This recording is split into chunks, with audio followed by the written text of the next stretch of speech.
Start with Tim Bontemps. Hey, Brad. Just two things quick. I was curious first if you had everybody available as far as testing goes in terms of getting back in after the weekend. And then also I know we know Marcus practiced. How much was Romeo able to do, and what is the timetable on his return to the court for you guys? Everybody practiced, but Romeo was out because of health and safety protocols. So that's not, he was cleared to play. But then I don't know what that means over the next few days and how that will look, but he did not practice today. We got word at about 10 a.m. that he wasn't going to be able to practice. And I would guess that he will not travel with us.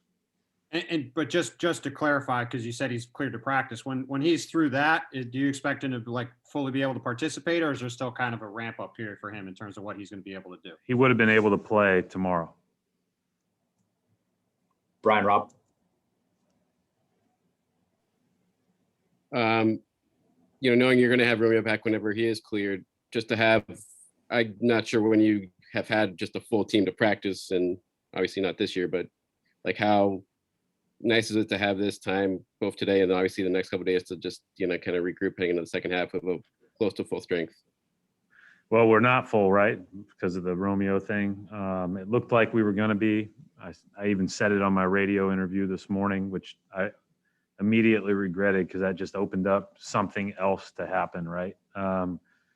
But these three practices that we'll have today, Friday, and Saturday, it'll be the last stretch of time you're really able to practice with this schedule being what it is. So everything else we'll have to do the way that we've kind of done it here in the last 2 months with regard to, a lot of individual work, a lot of group work, and a lot of film walkthrough type preparation. So yeah, these practices are that you get a chance to get are important. I wish we had an extra day before we played, but I thought our guys had a good bounce in their step today and good energy. And so tomorrow night will be a great litmus test to see kind of where we stand, because I think they are clearly team that is going to be very, very difficult for teams to beat. John Corrales. Brad, you mentioned earlier today about not overtaxing Jaylen Brown, Jason Tatum. Obviously, they had a little extra activity participating in the All-Star game. Were they limited at all in practice today? And is there any sort of minutes kind of limit that you're going to try and put on them now that there's maybe some more help off the bench? Well, I'm sure you saw how taxing the All-Star game looked at times, right? I wouldn't call that quite taxing. But I think sometimes that's what all 30-minute or 25-minute games aren't equal. I do think that, today we scrimmaged at the very end, and those guys didn't participate, but that was more so that everyone else gets a chance to do that. They're in good shape now. It was, for the most part, they've gotten a good week where, with the exception of playing 25 minutes or whatever in the All-Star game, that's what they've done. And so I think that they feel pretty good. My concern was about the games building up through that first half.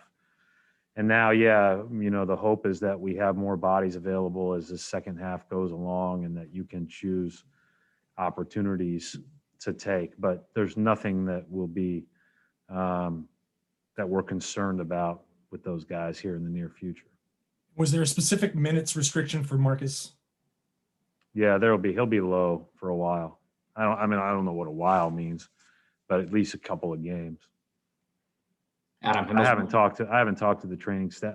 I know Marcus just said he's playing. I assumed he might, but I haven't talked to the training staff about any of that yet, or him. So we'll talk about that tonight and come up with a game plan. Adam. Kind of along those lines, how did Marcus look today? And he's, obviously was pretty antsy to get back on the court. And what kind of jolt, even just having him back when you look out there and see his emotional leadership in addition to the things he obviously does in the court? He's a good player. You know, I think that's, you know, he's a guy that knows how to play, plays both ends of the court, makes us better on both ends of the court. So obviously that's going to help a ton. And that said, I think that we had some guys step up and do some good things in his absence, especially in those last 4 games. So when he went down, knowing the density of the schedule, knowing that Kemba wasn't going to play the second night of back-to-backs, knowing the toll that could potentially take on others, I thought our guys came out of it okay at the very end of that. But there's no doubt we're better with him. Keith Smith. Hi, Brad. Now that we're into the second half of the schedule, do you anticipate Kemba playing some back-to-backs, or is that going to be something that still continues to be managed all the way through? I haven't even thought about it, Keith, because I guess I've just gone under the impression that he won't be. But that has not been a discussion that we've had anytime soon. So maybe that changes in May. I don't know. Bob Schron.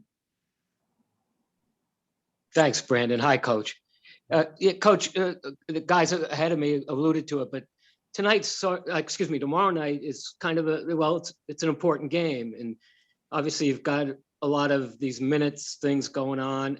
How complicated is it? Because like I said, it is, to me, it's arguably a very important game, a regular season game. Thank you. Well, I think number one is it's worth 1, right? It's worth 1 of 72. And I think what it does is we get a great opportunity to see, you know, where they are after the trade, you know, in person, you know, how we can play and hopefully be better than we were, you know, in our exhibition game or our regular season game against them when they, you know, they blew our doors off twice. So they're an outstanding team. I think every game is difficult to coach. There's a lot of different things you're trying to manage in that very short window of a game, but also considering the length of the season. And I just think that, you know, this will be no different. Obviously, you know, if Marcus is able to play, then he'll be really limited. So that's actually not that difficult. But I think that, you know, how it impacts others and their minutes will be the, you know, one of the things that we'll have to navigate. Dave Borges. Hey, Brad, just switching gears for a second here. Obviously, March Madness is about to kick off next week. Conference tournaments this week, of course. Just like to know, in general, your memories of you know, those 2 years, particularly as a UConn writer, 2011. And I know, you know, the championship game might be not something you always look back on, but how much do you think about that game? And have you ever sort of talked to Kemba about that particular game as well? Kemba wears a UConn jacket every day, so I can't get away from it, would be my answer to you about that. He's got that, you know, he doesn't really want to talk about the game either. It wasn't exactly a, you know, a work of art by either team, but he definitely wants to smirk and show that, you know, he won.